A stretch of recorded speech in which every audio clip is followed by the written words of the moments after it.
Hey Rifters, welcome to the show. Subscribe, rate, and review. Uh, it is 5:30 a.m.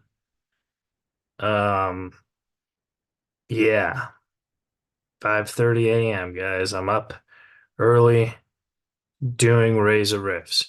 I think I have like the COVID again or something. I don't know. I haven't been feeling too good, so like I've been wearing a mask and stuff.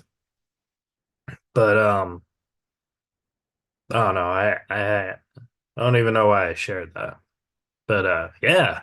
Anyways, I'm up very, very early. Starbucks. I'm up so early that Starbucks uh isn't open. I think they open at 5 and it's 5:30, but I didn't have time to get a coffee. But I'm up early because my guest is on the other side of the world. And yeah. So it's probably 2:30 her time, maybe 3:30.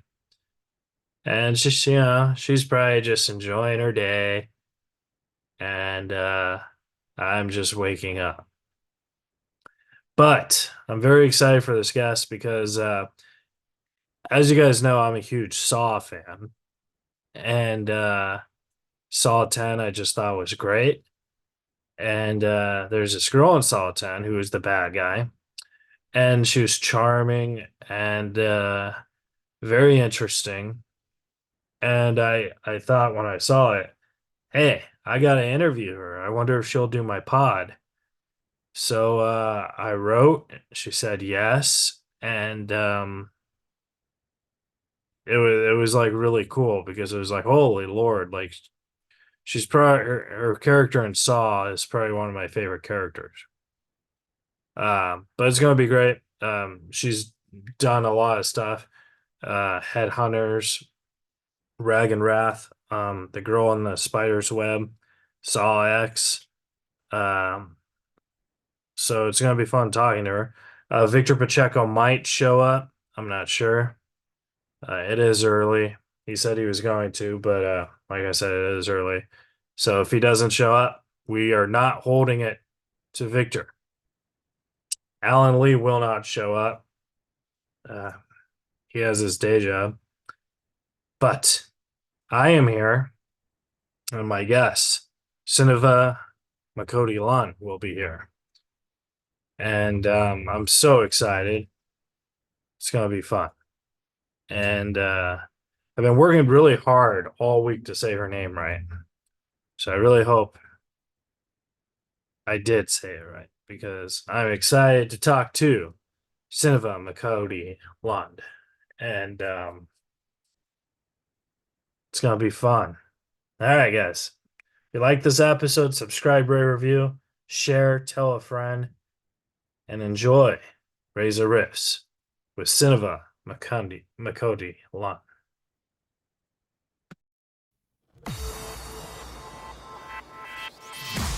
You're listening to Reza Riffs with Keith Reza and Alan Lee, right here on LA Talk Radio. Oh, hi, Synnøve. How are you? Yeah, I'm good. I'm good. I thought I accidentally emailed you like 4 times the passcode. No, but I'm so bad with all these technical stuff. So I'm like, what? Where's the meeting ID? Where's no code? No. Oh Uh, my goodness. Yeah, but we managed to. yeah, it's awesome. Thank you so much for spending some time to talk to me. I really do appreciate it. So thank you. Oh, it's just a pleasure. Uh, And yeah, it's not any hassle at all when you can do it from your kitchen table when you uh, have a lot of time. Yeah. so I wanted to ask you a question because I know you're on the other side of the world. And it's probably like what 3 or 4 o'clock your time right now, right? Yeah, 3 o'clock. Yeah. Okay, And so it's is 6 o'clock for you in the morning, is it? yeah. Oh, So poor guy. yeah, but I did this because I love you. So like, so I was I like, asked if you wanted it to have it later, and it's like, no, no, it's fine. You no, kind of wanted to prove something there. I wanted to wake up my parents. I mean, that's what I Yeah. wanted to do. But I wanted to ask you is since you're ahead of me in time, is January 17th so far a good day? 17, which date is it? It's Is it January is it 17th. 16th? Yeah. Whatever. It's a good day. I've been sleeping very long, or like till noon, like I usually do when I'm not working. Awesome. And it's horrendous weather. It's 16 or 17 minus outside, and it's snowing. It's been snowing all night. So Oh my all God. Oslo is kind of shut down. Yeah. So I'm prepared. After this, I'm gonna put on all my clothes and go shopping, some Maybe taco or whatever. That's maybe my big thing today. maybe buy a heater, right? Yeah, no, I've got my fireplace and candlelights. It's quite cozy. Oh yeah, that's awesome. So Very cold. Yeah. Synnøve, I wanted to ask you, first of all, am I saying your name right? Yeah. Oh, okay, cool. Because I Yeah. practiced really, really hard. And Yeah. so like, In Norwegian, we have this O with a line through it, and that's So it's oh, more like your French Synnøve. But as I work mostly abroad, I'm used to people calling me Synnove because oh, use that O okay. like in the English way, I guess. So, So so like when I wrote you, I couldn't find the O with the, so I was no, like, oh God, is she gonna be offended if I just write O? I don't. no. Like in my email address, I can't use that because it's not international, you know. Yeah, So I yeah. need to use the O. Mm. So I wanted to ask you, is it easier for you to be interviewed by like normal people or by celebrities? Easier Yeah. probably by normal people because you can relax and you don't need to. It's like easier to be interviewed by normal people because they don't use those horrible tactics that maybe professional journalists would do to kind of drag information out of you and Right. use it in the wrong way, you know. Yeah. So because that's always you always need to be aware, like when you're doing press, you always need to think that the journalist is not your friend, Oh, even really? though they might seem like they are.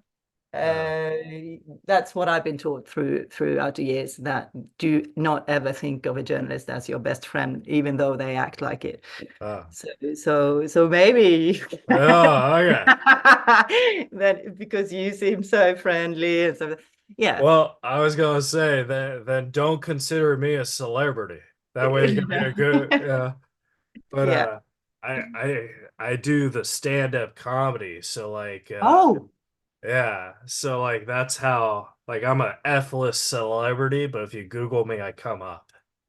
that's cool. Yeah, That's yeah. cool. So I was just saying, like, we're in the same field, so like it's Yeah, not yeah, gonna yeah, be yeah, yeah. awkward. Yeah, that's what I'm No, saying. but then you know what it is like to perform, and then Yeah, you know a lot of it then. yeah. And I wanted to ask you because you started your celebrityness as a film critic. Yeah. Or So yeah, kind of, because I went, in the beginning I was what's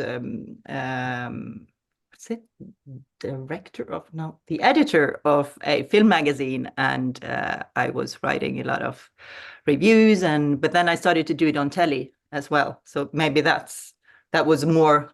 You're not hidden behind a byline. You're actually in on the screen doing yeah. it. Yeah. So yeah, actually, that's right. Do you remember the worst review you've ever given a film? Yes, I Oh my do. God. And that was a Norwegian director uh, who made this, who is actually super good and he's doing great now on Netflix and Amazon and everything. And he's never contacted me ever Oh for my a God. position because I gave him, we have the dice and you give from 1 to 6, and I Yeah, think I gave him 2. I've never given anyone 1. yeah. Like that's a film can't be that bad in my opinion. It's So yeah, I think that's I don't think he likes me. Oh, well. I think I should send you my movie so you could give me a one, Yeah. because I promise you my film is that bad.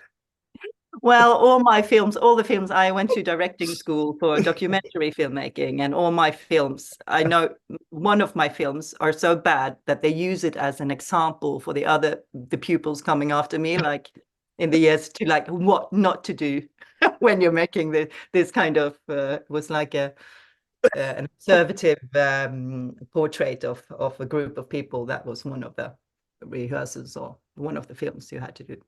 That's And so weird bad. because It's like so bad.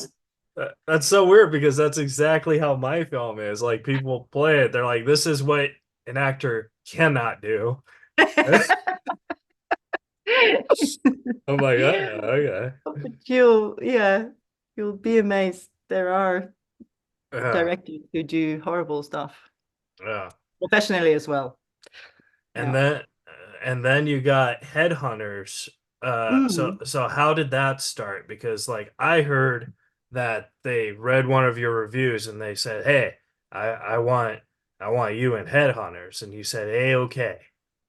Nah, no, it wasn't like that. I guess it was because the part of Diana who I'm playing in Headhunters is she's extremely tall and very classical in her looks, and she needed to be very tall because the main character Axel Hennie is really short, and we needed that for the story to work because everything he does kind of to live up to her. Yeah. So that kind of limited the auditions there quite uh, to a certain extent. So they had tried so many of the professional actors and even TV hosts or women that the director felt could fit into that box, but they could not find anyone. And then Axel Hennie, the main character, he said, "Well, what about Synnøve?" Then I was reviewing films on telly, so I knew kind of people and actors in Oslo in regards of that. So what about Synnøve Macody Lund, And they were like, nah, come on, I don't know, she's never acted. And so the director didn't want me to audition, but What? then Axel continued to ask, what about her? She's tall, she's got this classic look. Maybe she can act. Is that okay? What has she given my films? And always given him like fives all the way, Yeah. up until them all fives because I love his work. And then he said, all right, let's try her. And I went to the audition and I was really well prepared, which I always am for anything like tiresome. And I got it. Oh, So it was, so he kind of, yeah, I met him now on New Year's Eve at a party here in Oslo. It's always nice to meet Morten because he kind of, there are people in your life that kind of, it's not like he discovered me, but he kind of created me, yeah. my first film, and I was not trained, not schooled, nothing. And because Headhunters is such a damn good movie, we did so good abroad, and that laid a foundation for my career. Oh my So, God. so it's a wonderful story. Yeah. It's a wonderful experience. My life just opened, and It's I can do like it's like a Charlie and the Chocolate Factory it. moment where you didn't realize you got a chocolate factory. Yeah. Yeah, and it's a whole new, yeah, Yeah. of candy in your E- life. Exactly. Mm. And then you're on a Netflix show, which maybe it's just me, and maybe since like I'm a comic, I see the jokes in it, but Oh, it's I you find think of Ragnarok. yeah, I find it Yeah, to be very funny. it's supposed to be. It's supposed to. Yeah, Thank Lord you see that. I yeah, always say that. Do not forget that this is like there is humor in every drama scene. There is always kind of a tongue in cheek in that show, yeah, which we worked really hard to attain as well. But mainly we had, we've been working with this three seasons, 4 to 5 years, So we know each other so well. So I think it's the set that I've enjoyed most. It's because we as an ensemble and with this comic thing, as you say, we had so much fun. Yeah. We always had like this comic view on our characters. Like we didn't take it too seriously. Yeah, and I think that's what makes it work. You know what I mean? Mm, Because it's like that. So I like that. mm. But Yeah. also you can cry when you see it. Also you'll be emotionally impacted, but mainly it's yeah, Yeah. I the mean, gag. maybe when I watch it, I just think it's funny. So I mean, Yeah, I don't. But like, see, like I can see the humor and everything. So like yeah. maybe that's that's why. I don't know. And Yeah, then no, it's like I love these scenes with my character, especially like in the end, the last season. I don't know if you've seen it, but in the beginning, my character is this god like or giant, and she's so evil and she's got no emotions and she's just ruthless. And then she becomes more and more human. And in the end, she goes to the school shrink to kind of tell about her problems. And it's just like, oh yeah, we've been holding our daughter as a capture in captivity for the last year, and I think she's planning to kill us, or and she's a yeah. yeah, The problems Ron has are, and she just tells him, like with this is how it is at our house, and the shrink is like, what the fuck? And these scenes were so lovely to do because you play them straight, like right. straight, and what you're saying is just absurd. Yeah. I mean, That I love series that kind of comment on this is so far out. They know what they're doing. We know what we are telling here, that it's quite crazy. Yeah. yeah. I like it because it reminds me of my mom. Drinking white wine at 10 o'clock in the morning. I do not hope so. Oh yeah, definitely. But and then this is one I haven't seen, but I read the books. You were in the Girl in the Spider's Web, which Yeah. I think is one like really good thrillery books. So like Yeah. how is that? Like how is that like? That was amazing. That was like my first kind of Hollywood Sony production, with big names like Claire Foy and Sylvia Hoeks and Lakeith Stanfield and Stephen Merchant, Klaus Bang, all these big names. Yeah. Uh, so that was amazing just to be playing in that crowd. And the part is like a kind of a typical part that I do, like this business cold bitch thing sometimes. But no, that book. I think the first films, both the Swedish ones, were great, and then you Yeah. had the remakes of the American ones, which were and then Stig Larsson passed away, so there was a new writer, Lagerkrantz, I think. So I maybe do not. I think the story is great, and it's a great concept, and it's a great universe. And Salander, the whole myth around her is cool, but I think maybe this film was edited a bit. It Yeah. was a bit destroyed in regards of what it could have been, I think. But it's a great movie. It's Yeah. yeah. I really do want to see it, but I think 2 hours of a girl in a spider web is just kind of Exactly. uh I wanted to ask you Zilch. because you know you do a lot of movies where you're from with your accent how and then when you do American movies you know you have to work really hard. I think a lot of people don't realize you know with the accents and stuff like you have to work twice as hard as an American actor just to pull that off. So like Yeah. how's that work ethic for you? Actually, I haven't done anything but Ragnarok in my own language the last 10 years, I Oh think. my God, really?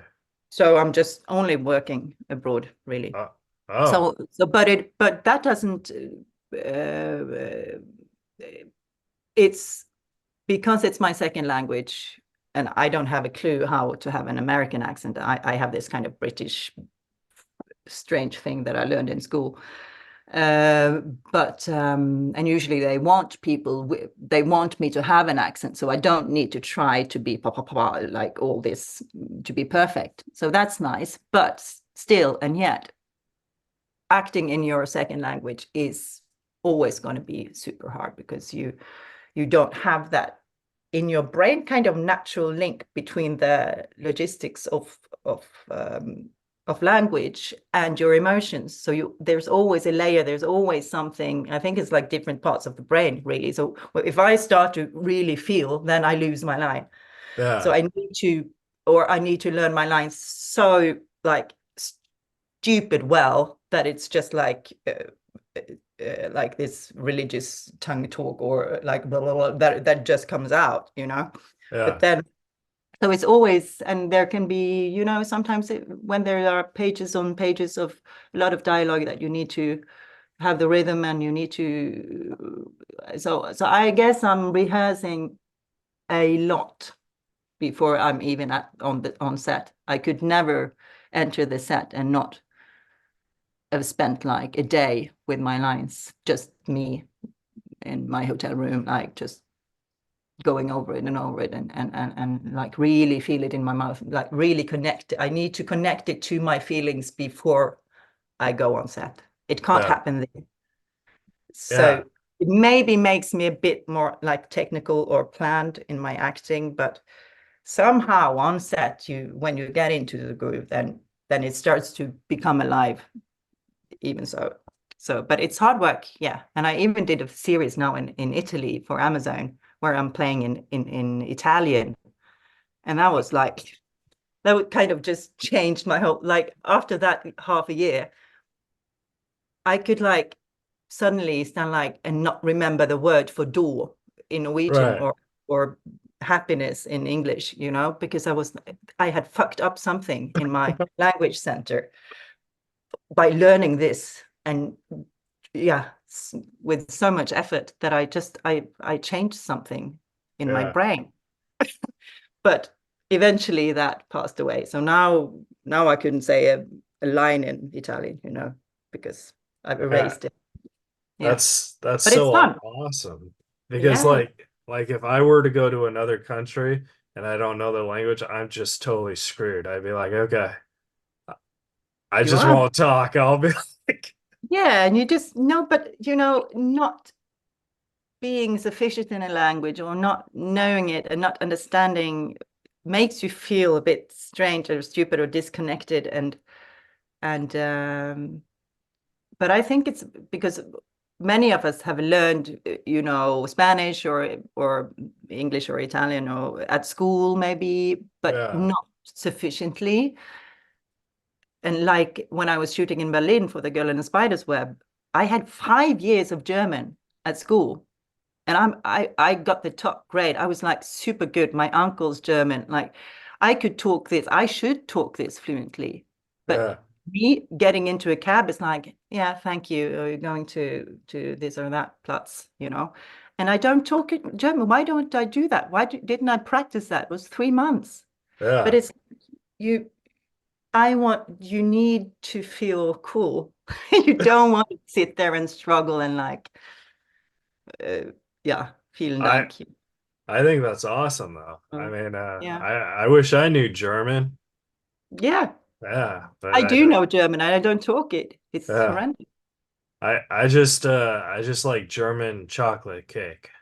Yeah, they're probably very big Yeah, and that, juicy.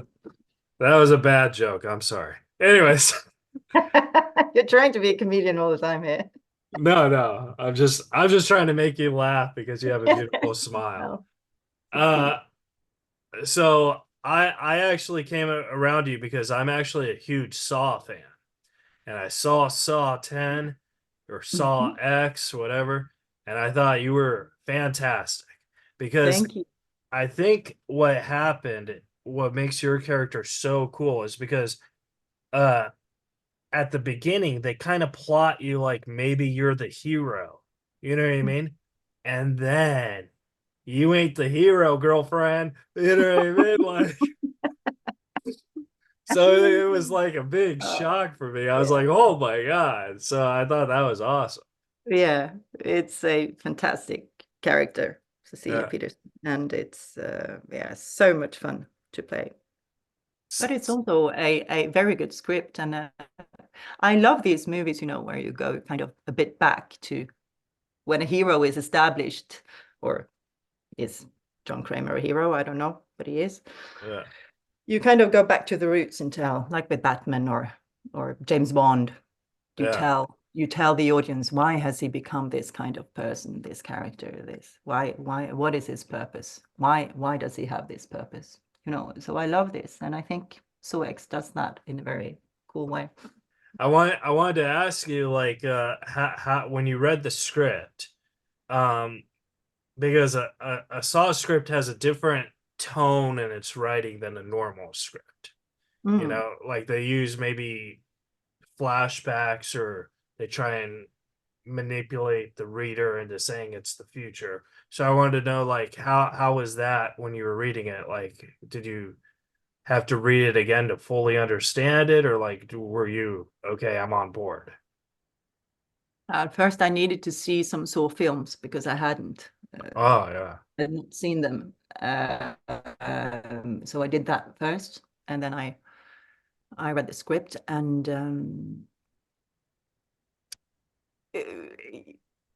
yeah, because you're getting tricked all the time, are you Yeah. not, as an audience? So for me, it's more than to make a plan of where do I need to be true, where do I need to seduce the audience to believe in me, and when am I, because Cecilia Peterson is gradually unveiled as a psychopath. So where do you give a little hint of what's to come? Where is she not aware? So it's all these tiny moments that you need to schedule for it to work, or else, because this audience, I guess, is quite cunning audience, and they know if they're a fan, they really know what they're watching, and they're prepared, and they're kind of probably in advance, or what do you call it, like No, I get what you're saying. Yeah. gone.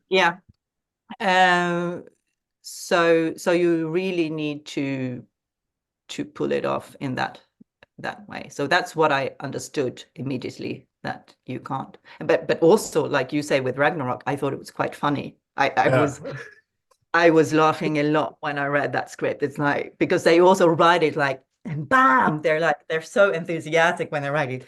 Flashback, it's a reveal.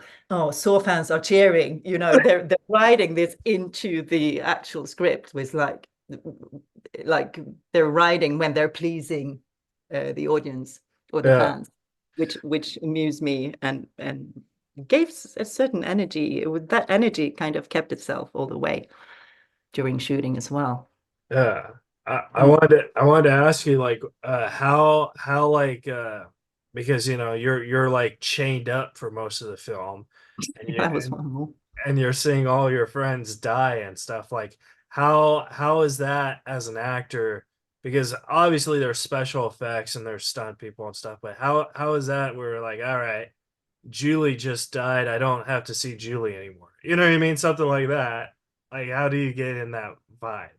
Like personally, that now they're gone, or that Yeah, yeah, because yeah, you're it's like no one's chained up with me anymore. no, that was, but yeah, that is always, it's always sad, you know, and in a movie like that, people die like flies. So Yeah. you gotta get used to it, and suddenly there's just like a prosthetic leg left of Paulette, you know. So of course it's always a bit boring, but still, I would say, because this room, it was a big room.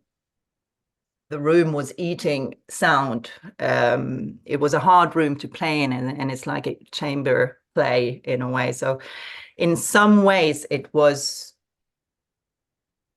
kind of a relief when we got down to the core of me, John, and I'm mixing the names, John and Amanda, Tobin and Shawnee Yeah. and Stephen, where the kind of when everything is gone.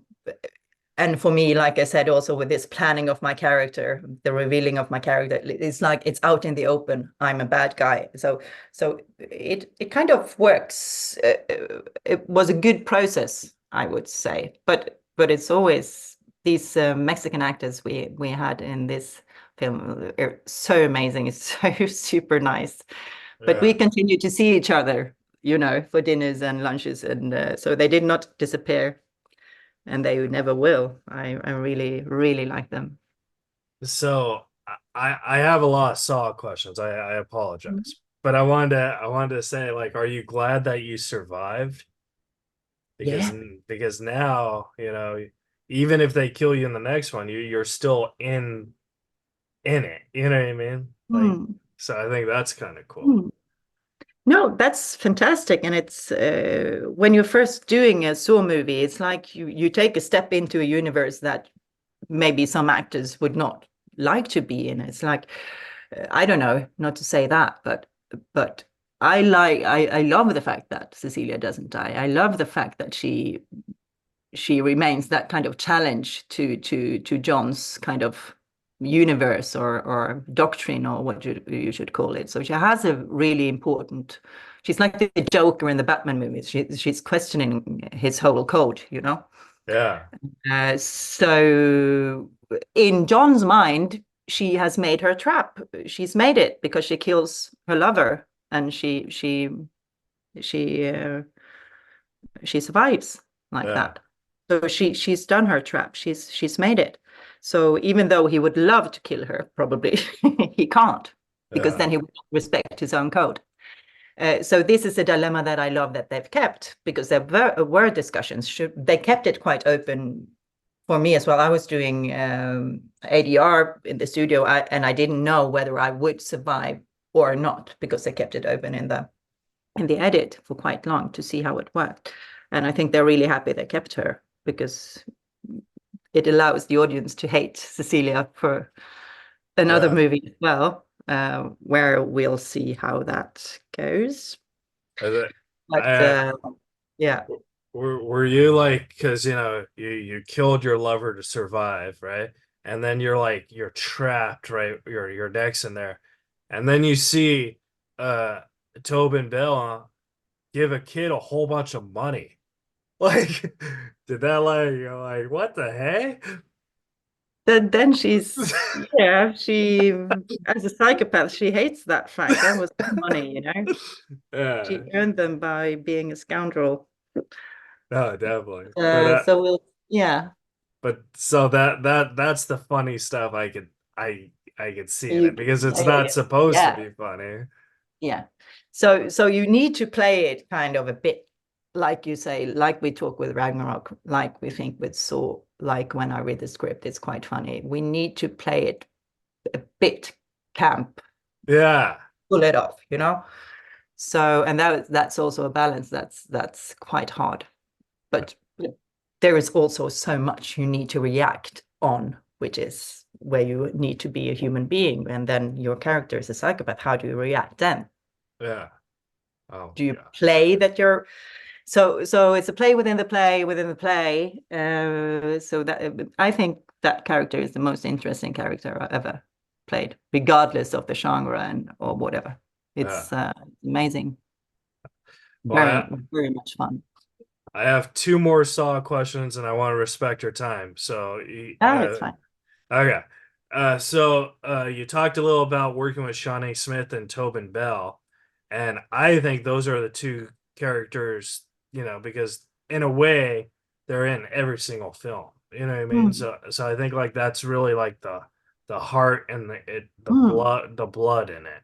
So mm. I wanted to know, like, how was that, because a lot of people didn't know Shawnee Smith was going to return. Like, that was like under wraps. You know what I mean? Mm. So like, how is that working with those two Saw experts? Yeah, you can really, it's like the Saw movies that I watched before reading the script and everything, that was recommended by Kevin Groyded, that it was the films where Shawnee and Tobin are in it. And I think their relationship is so interesting and yeah, amazing. There is some strange emotional quality to them. And that was, you know, I don't know. I think Shawnee has some kind of a new thing going here, but she also needs to go back in time. So it's like I could see them kind of working their way to find this drama or this emotional pinpoint where they kind of left off. Yeah. So that was interesting to see.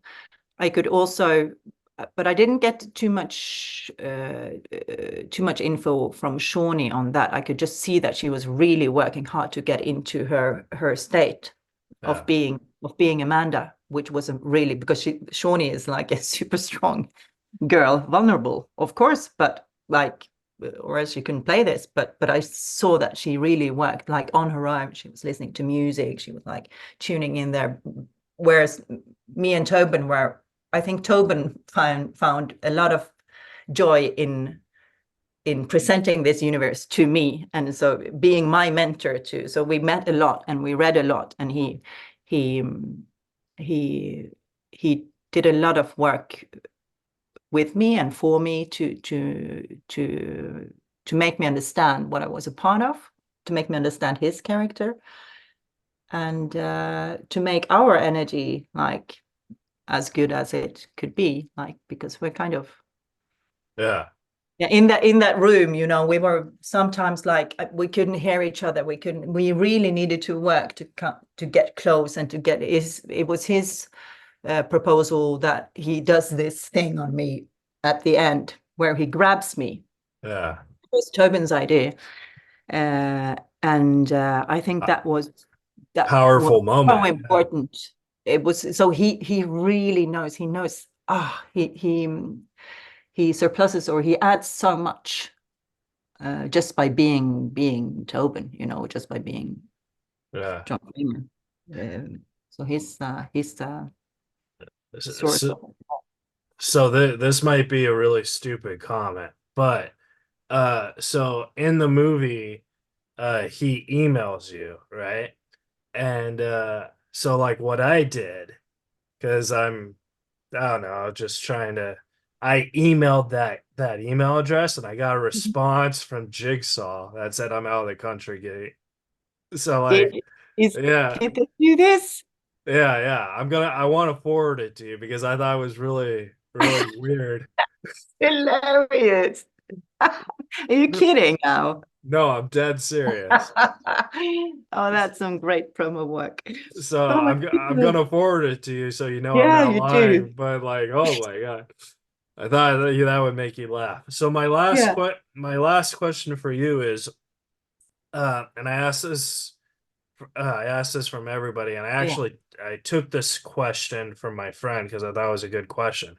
But if you could go into a time machine and talk to a younger version of yourself and tell yourself what you know now, what would you, it could be from tomorrow or it could be from when you're a child or whatever. What would you tell yourself?